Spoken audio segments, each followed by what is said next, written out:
Terima kasih pemirsa, Anda kembali lagi bersama kami di Newsline, masih bersama saya Naila Husna. Dan saya Anggi Asibuan. Pemirsa, Ya. kami punya 2 trending yang hari ini juga menjadi sorotan publik. Kita langsung tampilkan beberapa trending pencarian untuk hari ini. Ya Naila ya? Ya, kita lihat grafisnya. Yang pertama ini terkait dengan pemecatan guru honorer. Ini masih tinggi sekali karena sedang ramai para guru honorer merasa dipecat ya atau diberhentikan secara sepihak. Apa penyebabnya? Nanti kita akan bahas lengkapnya. Yang kedua, ada soal Gias, ini juga banyak sekali ramai diperbincangkan karena banyak model-model terbaru, khususnya mobil-mobil listrik, Nela, dan dari negara-negara alternatif. Ini mobil listrik ya yang diomongin ya, bukan model yang lain.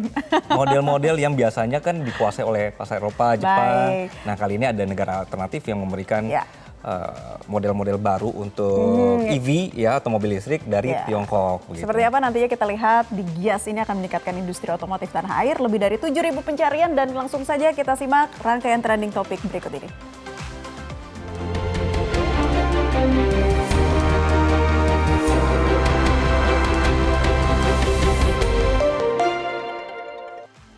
Nah, sorotan publik hari ini pemirsa adalah soal guru honorer yang ini ada jumlahnya ada 107 di DKI Jakarta, Nela. Jadi mereka di hari pertama kerja itu langsung di WhatsApp, lewat WhatsApp loh. Waduh. Anda tidak dilanjutkan begitulah. Akhirnya heboh, kemudian dilaporkan.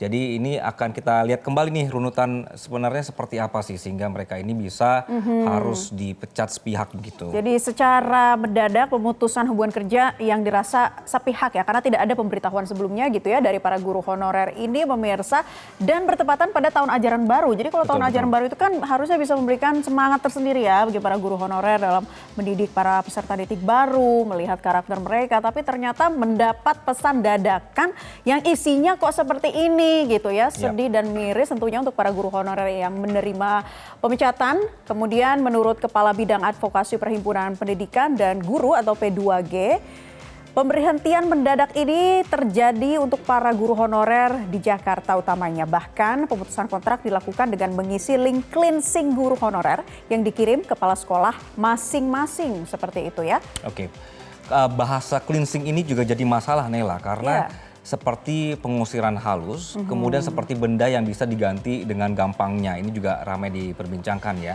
Jadi masalah-masalah ini ternyata tidak hanya di Jakarta saja, ada juga laporan misalnya di Kabupaten Garut, Tasikmalaya, Kuningan, Ciamis, Bogor, Bekasi, Subang, Indramayu, Banjar, dan beberapa daerah lainnya. Jadi sejumlah guru ini kemudian mendatangi kantor LBH Jakarta, dan LBH sendiri juga membuka posko pengaduan bagi para guru yang terkena pemecatan atau cleansing. Setidaknya ini ada lebih dari 100 guru honorer yang kemudian mengadu ke LBH. Ya, kita lihat lagi visualnya dari kemudian Disdik Jakarta begitu ya, ketika ditemui di Gedung Balai Kota Jakarta Pusat pada Rabu sore kemarin, pelaksana tugas Kepala Dinas Pendidikan Jakarta buka suara akhirnya ini ya terkait dengan pemecatan. Tepatnya tadi ada jumlahnya 107 guru honorer.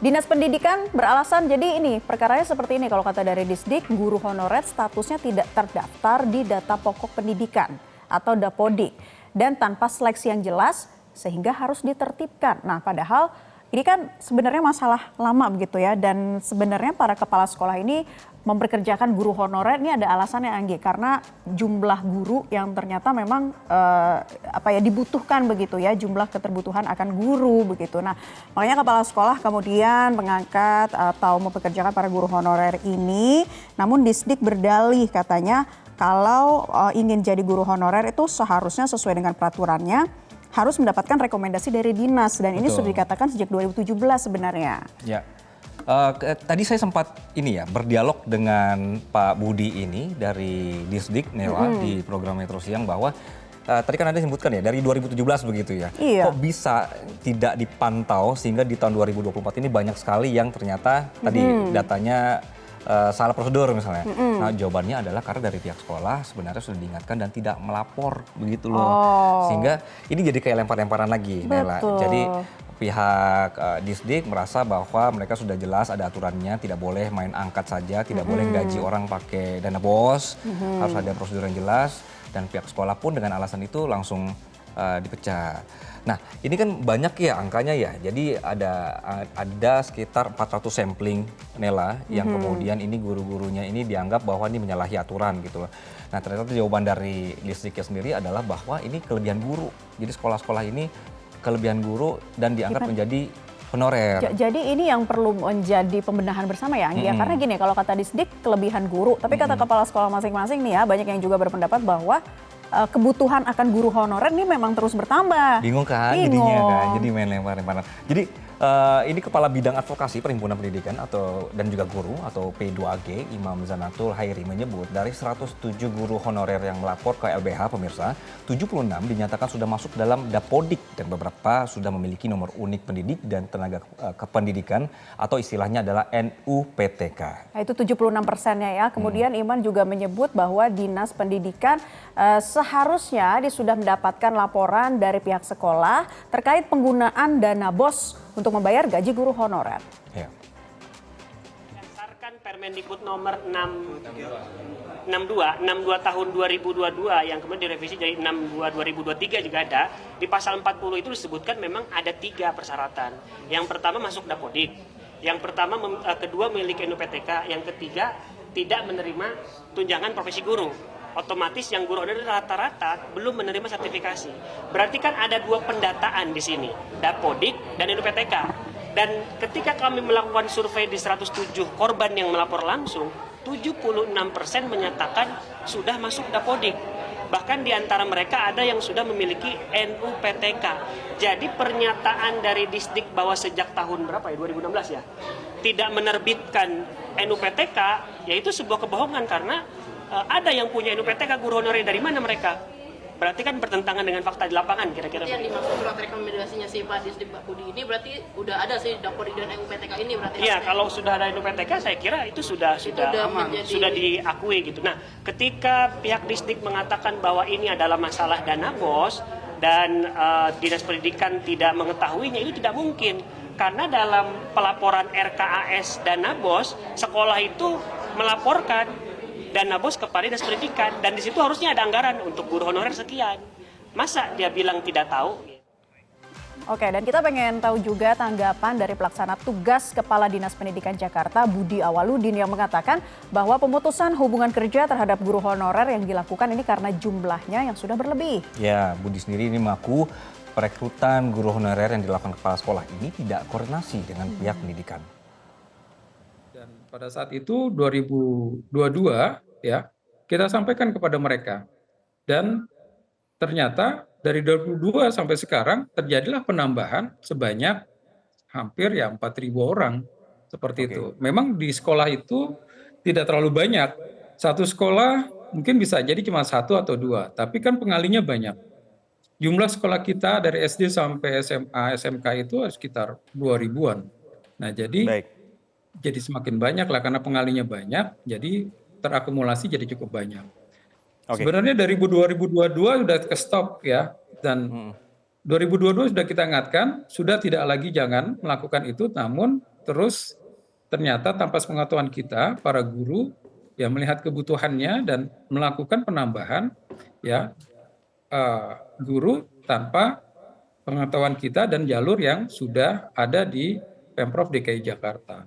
Oke, Nela, mungkin kondisinya gini ya, agak membingungkan. Jadi bisa saja kepala sekolah ini membantu untuk guru honorer ini direkrut, kemudian dibayar pakai dana BOS karena mungkin sudah terlalu lama mengabdi dan gak jelas nih statusnya gitu-gitu kan. Nah, dari pihak Disdiknya sendiri juga ada temuan-temuan bahwa kadang-kadang ada juga kepala sekolah yang merekrut itu hanya karena kedekatan, teman dekat dan segala macam gitu loh. Jadi kriteria untuk merekrutnya itu gak jelas. Nah, ini kan sebenarnya sudah seperti masalah lama yang sebetulnya karena mungkin miskomunikasi, misleading, tidak adanya koordinasi dan lain sebagainya. Jadi yang dirugikan adalah guru honorer itu sendiri, dan para guru honorer ini akhirnya membuat aduan ke lembaga hukum LBH begitu ya, ramai-ramai mereka mendatangi, mereka curhat ya Anggi terkait dengan pemutusan secara sepihak, apalagi dengan adanya istilah cleansing itu tadi yang diberhentikan secara mendadak dengan kata-kata yang sepertinya pengusiran secara halus begitu ya. Nah, ini dinilai bahwa dengan adanya pemberhentian ini membuat para guru honorer semakin sulit untuk bisa mengikuti seleksi P3K.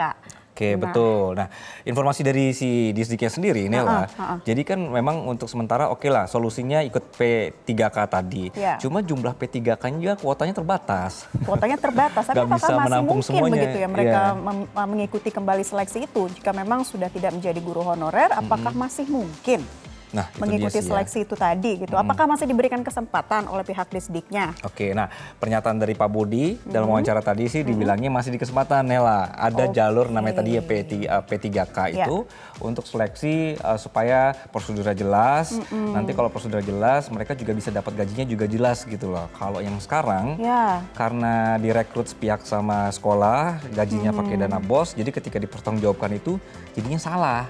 Baik, jadi seharusnya masih ada angin segar ya bagi mereka yang terkena pemecatan secara sepihak ini jika memang masih diberikan kesempatan untuk mengikuti seleksi P3K itu tadi ya. Oke, tapi kan ya kalau misalnya begitu banyaknya guru honorer yang ada, berarti kan sebenarnya guru juga kurang ya, sehingga pihak sekolah itu butuh sekali guru honorer untuk membantu proses pendidikan, betul tidak sih? Betul, itu salah satu yang menjadi curhatan para kepala sekolah gini. Nah, berarti dengan adanya pemecatan ini jumlah tenaga guru honorer semakin berkurang dan bagaimana dengan kebutuhan akan guru ya di instansi pendidikan kita saat ini?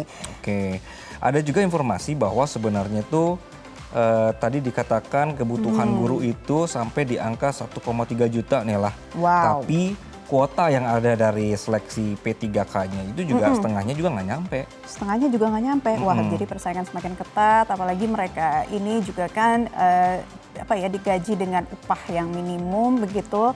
Sementara harapan mereka untuk bisa menjadi guru, mengajar, memberikan pendidikan yang terbaik untuk anak-anak juga masih tinggi. Nah, ini tentunya akan menjadi perhatian dan juga perlu dilakukan pembahasan bersama begitu ya. Nah, itu dia yang juga dibahas oleh dari DPRD karena legislator juga sangat menyayangkan hal ini terjadi begitu ya. Misalnya adalah dari anggota Komisi E DPRD DKI Jakarta Abdul Aziz mengaku prihatin. Ayo duduk bareng menurutnya. Jadi dijelaskan di Disdik ini sebenarnya itu ada masalah apa begitu ya sehingga kejadianlah seperti ini. Kemudian juga legislator lainnya juga rame-rame berkomentar. Ada juga nih Anggi dari anggota DPRD DKI Jakarta, fraksi PD Perjuangan Hardianto Kenneth menilai bahwa pemecatan guru ini sebenarnya tidak beradab dan tidak manusiawi begitu ya, karena kebijakan pembersihan guru honorer juga tidak sesuai dengan amanat Undang-Undang Guru dan Dosen Nomor 14 Tahun 2005. Jadi dikatakan tidak bijak lah di saat tahun ajaran baru dan caranya dengan menggunakan WhatsApp itu tadi ya secara lisan oleh kepala sekolah. Ini juga ada Wakil Ketua DPRD DKI Jakarta, Rani Mauliani juga bilang, bicaranya kok enteng banget ini seperti tanpa beban begitu. Coba pikirkan para honorer yang terkena cleansing, bagaimana hidup mereka ke depannya. Baik, gitu. dan Anggi serta pemirsa untuk mengetahui mengenai pemecatan guru honorer di sejumlah sekolah, kita akan berbincang dengan salah satu guru honorer yang terkena pemecatan oleh Dinas Pendidikan. Saat ini tersambung bersama kami melalui sambungan virtual Bapak Andi Febriansyah. Selamat sore Pak Andi. Ya, selamat sore. Pak Andi sama sore. Ya, Pak Andi kalau boleh tahu, Pak Andi sendiri sudah berapa lama menjadi guru honorer? Saya 2020 sudah mulai menjadi guru honorer. Kebetulan saya sebelumnya di swasta, lalu 2022 akhir itu pindah ke sekolah negeri. Oke. Baik, jadi dari 2020 ya Pak Andi. Mengajar bidang apa Pak Andi? Saya kebetulan dari lulusan ilmu pendidikan pengetahuan sosial yang berkonsentrasi pada ekonomi dan sosiologi. Baik, Pak Andi, kita ingin tahu waktu pertama kali mendapatkan semacam kabar ya tentang pemecatan yang bisa dikatakan secara sepihak ini, kronologi awalnya. Ceritanya seperti apa Pak Andi? Ya, ceritanya ketika awal masuk pembelajaran baru, saya mendengar kabar kawan saya di utara itu mendapatkan surat kaleng dari link yang diberikan kepada kepala sekolah yang di situ linknya tercantum dari Sudin Jakarta Utara yang diinstruksikan dari Dinas Pendidikan DKI Jakarta. Nah, di situ kawan saya kebetulan dia langsung di-cut begitu saja dan akhirnya kami dari guru honorer muda dan P2G berinisiatif menggalang berapa banyak sebenarnya kasus ini yang terjadi di Jakarta. dan itu sangat pesat dan cepat sekali kasus cleansing ini.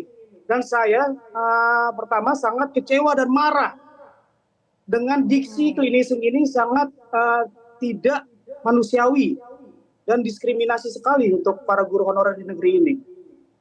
Oke, Pak Andi, dengan mendapatkan informasi pemecatan sepihak ini, apakah sama sekali tidak ada penjelasan dari pihak sekolah atau juga Disdik?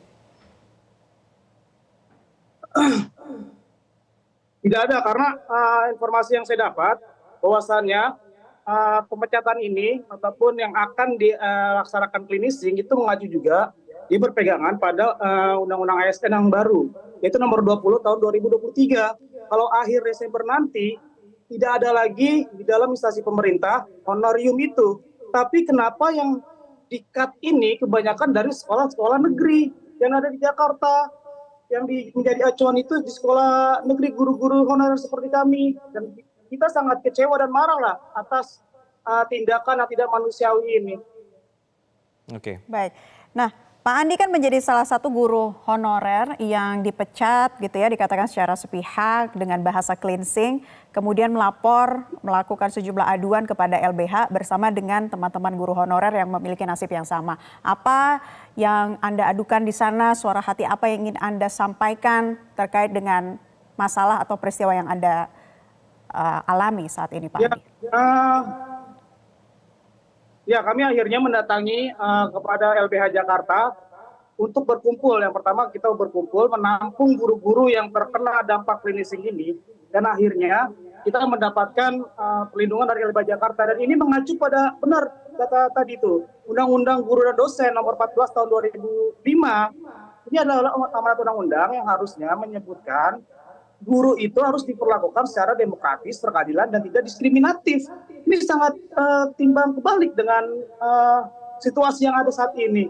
Bahwasanya guru itu juga harus dilindungi dan tidak diskriminatif. Dan tidak diperlakukan dan tidak manusiawi lah menurut saya. Karena bahasanya saja cleansing gitu, Bu, Pak. Oke. Cleansing itu dalam artian pembersihan. Kita itu manusia, maksudnya jangan memakai diksi cleansing juga gitu. Baik. Akhirnya kita padulah ke LBH, mendatangi LBH Jakarta. Alhamdulillah kita mendapatkan respon yang baik dan diterima di LBH, lalu diangkatlah isu ini dan akhirnya secara masif dan banyak, ternyata hampir data yang kita temukan melalui cara door to door dengan P2G itu 107 guru terkena cleansing. Nah, itu secara door to door saja, secara manual satu demi satu kita berkabar di Jakarta satu demi satu kawan-kawan. Nah, ini sangat dari 107 itu 76%-nya memiliki dapodik. Justru memiliki dapodik dia, memiliki NUPTK di dalamnya, tapi itu bisa di cleansing. Bagaimana yang tidak bisa masuk dapodik seperti saya? Saya ini tidak bisa menarik dapodik dari swasta. Nah, harusnya dalam sekolah tersebut syarat utama seorang guru itu harus punya dapodik. Dapodik ini untuk apa? Untuk kita sebagai guru diakui di dalam sekolah tersebut untuk mengisi nilai raport dan kita juga bisa bareng-bareng mengikuti seleksi P3K nanti. Itu mungkin dari saya. Ya. Oke. Anda sendiri terdaftar di dapodik tidak, Pak Andi? Saya ada di GTK, saya ada, tapi sifatnya non aktif karena saat itu tidak bisa ditarik. Karena Kenapa alasan tidak bisa ditarik itu kenapa, Pak Andi? Karena perubahan sistem, Bu. Karena perubahan sistemnya menjadi sistem OCS dan ditambah Permendikbud yang Disdik menyatakan itu. Kalau tidak salah nomor 63 pasal 40 lah. Sekitar tahun 2022 itu. Jadi 2022 itu ditutup OCS dapodik dari Dinas PTK Pendidikan DKI Jakarta. Kita yang mengajar di sekolah negeri tidak bisa masuk dalam dapodik. Akhirnya terseok-seoklah kita nasibnya.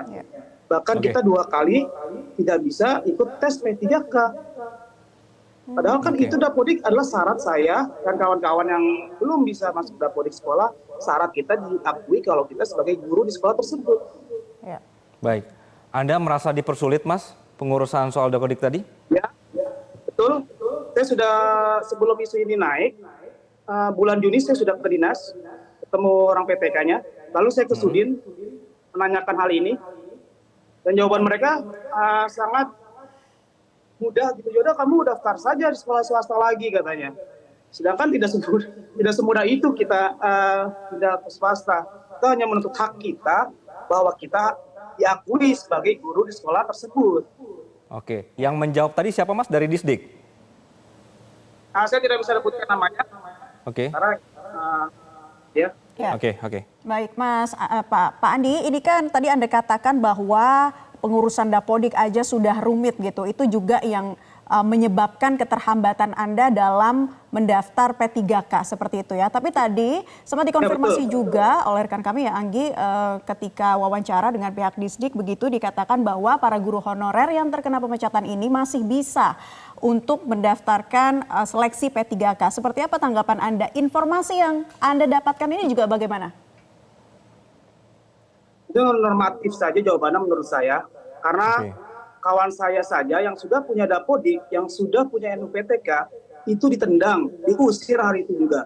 Bahkan dia dipecat melalui pesan WhatsApp. Itu sangat sadis sekali menurut saya, tidak manusiawi lah. Dan enteng sekali ini PLT Dinas Pendidikan DKI Jakarta sangat enteng sekali mengucapkan pernyataan-pernyataan seperti itu. Dia tidak tahu kondisi di lapangan, sehingga kita sebagai guru di instansi sekolah diadulah dengan kepala sekolah bahwasanya ini nggak boleh, harus dikeluarkan. Nah, sebenarnya kan sekolah juga butuh guru honorer karena jam-jam yang kosong itu siapa yang mengisi kalau bukan guru-guru honorer ini? Sedangkan P3K itu belum keluar formasinya, belum dibuka. Nah, kalau sekolah-sekolah kosong, guru-guru honorer dipecat-pecatin, di finishing, siapa yang mau ngajar? Hantu yang mau ngajar. Oke. Jadi menurut Anda dari Disdik juga lempar tanggung jawab saja ke pihak sekolah, begitu Mas ya? Ya, betul. Tanggung jawab lah. Oke. Pak Andi, jadi ketika tadi teman-teman sudah melapor ke LBH, apa langkah hukum yang akan diajukan? Kita lagi menggalang posko pengaduan terkait isu cleansing ini, terkait dampak cleansing ini. Kita mengumpulkan berbagai macam guru honorer negeri untuk datang dan mengisi form yang ada di LBH Jakarta, sehingga kita mengetahui seberapa besar cleansing ini jumlahnya. Kalau mengacu pada data di BKN, honorer non-ASN yang ada di BKN di Jakarta itu 4 ribuan. Itu baru yang terdata. Yang belum terdata bagaimana? Apakah yang belum terdata sudah dibuang begitu saja? Sudah dibersihkan begitu saja? Enggak dong. Mereka harus bertanggung jawab. Ini persoalan data. Persoalan nasib kita ke depan. Jenjang karir kita sebagai guru. Kok seperti ini? Mungkin gitu. Baik. Nah tadi Anda katakan harus bertanggung jawab nih. Apa yang ingin disampaikan ke pihak Disdik dan juga mungkin rekan-rekan guru honorer lainnya yang terkena dampaknya dan juga para pemirsa yang saat ini menonton, silakan Mas Andi.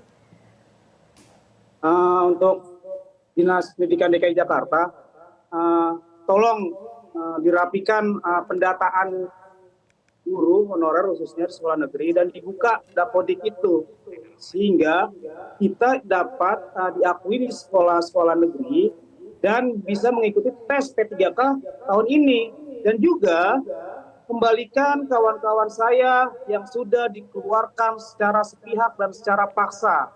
Kembalikan mereka karena akhirnya mereka menganggur, akhirnya mereka tidak bisa bekerja lagi. Sudah seminggu kawan saya tidak bekerja dan dia sudah menikah, punya anak. Bagaimana nasibnya? Harusnya mereka bertanggung jawab dengan hal ini. Itu kan masalah manusiawi. Kalau seperti ini tidak manusiawi sekali. Serta saya menanyakan kepada Dinas Pendidikan DKI Jakarta, ada salah satu guru honorer seorang perempuan itu di-chat terus dengan anggotanya. Saya pertanyakan itu adalah bentuk intimidasi. Dia dikirimkan foto apakah ibu ini menghadiri konferensi pers di LBH kemarin. Nah itu kan sebagai bentuk diskriminasi, padahal kita bebas berpendapat dan berserikat. Saya menanyakan hal itu. Padahal guru itu sudah masuk dalam perlindungan kita sebagai seorang guru. Oke, Pak Andi terakhir ya. Pak Andi terakhir, kasus ini juga disoroti oleh legislator. Ada rencana Anda dan teman-teman untuk bertemu juga dengan DPRD? Udah pasti, itu udah pasti. Kita akan beraudiensi dengan DPRD, cuman waktunya belum dapat lah. Nanti kita bisa saling menghubungi satu sama lain, karena ini menjadi isu yang sangat tidak manusiawi bagi kami, guru honorer di Jakarta. Bisa juga nanti isu ini akan menjadi isu nasional. Berapa juta guru honorer di Indonesia yang nasibnya sama seperti guru honorer di Jakarta. Baik. Baik. Baik, jadi langkah hukum selanjutnya akan ditempuh dan juga audiensi diharapkan akan segera terjalin ya dengan pihak DPRD begitu. Dan Pak Andi Febriansyah, terima kasih sudah mengkonfirmasi atas informasinya dalam kesempatan Newsline kali ini. Salam sehat selalu, selamat beraktivitas kembali. Ya itu tadi ya yang disampaikan dari guru honorer yang sudah mendapatkan pemecatan yang dikatakan secara sepihak. Gimana nih Anggi kalau melihatnya? Warganet gimana juga nih melihatnya? Terasa ya begitu terlukanya teman-teman guru ini diperlakukan kayak gini. Oke, ini ada komentar dari warganet, pemirsa kita bacakan dari @tuan_xxx. Harusnya PNS-nya juga dievaluasi, layak dan punya kompetensi, nggak buat jadi pendidik aja. Oke, kita lihat lagi dari @paul_gen_xxx. Saya juga heran di Jakarta kok masih ada guru honorer. Ada masalahnya apa nih sistem pendidikan ini? Oke, kemudian ada komentar, demi jabatan Anda rela menghabisi guru yang mengajarkan anak-anak Anda dan Anda sendiri, the real dijajah oleh bangsa sendiri. Kita lihat dari saya _sel_xxx, nggak komen sih, suamiku dulu honorer bertahun-tahun ditinggal karena nggak berkembang dan juga kalah sama kebutuhan rumah tangga. Oke, ada juga komentar dari @moms. Pantesan guru lama ini selalu tersisihkan padahal sudah ada sistem. Kenapa pemerintah dalam hal pengangkatan, perekrutan tidak dari sistem? Contoh Kemenak ada simpatika gitu. Oke, nah kemudian kita juga blast polling ya terkait guru honorer ini. Pertanyaannya, guru honorer dipecat, gimana tanggapan kamu? Yang pertama, 16% pemirsa dari viewers ini menyatakan kasihan guru honorer. Kemudian juga 57% beranggapan sistem honorer masih kacau. betul, ini juga yang disampaikan tadi oleh Pak Andi ya. Kemudian juga guru honorer masih dibutuhkan 12% dan tunggu seleksi P3K 16% ya. Tadi juga disampaikan bahwa memang masih sangat dibutuhkan ternyata ya kalau di pihak Disdik bilang kebutuhannya berlebih. Tapi tadi kata Pak Andi masih kurang, siapa yang mau ngajar kalau mereka nggak ada. Jelajahi cara baru mendapatkan informasi. Download Metro TV Extend sekarang.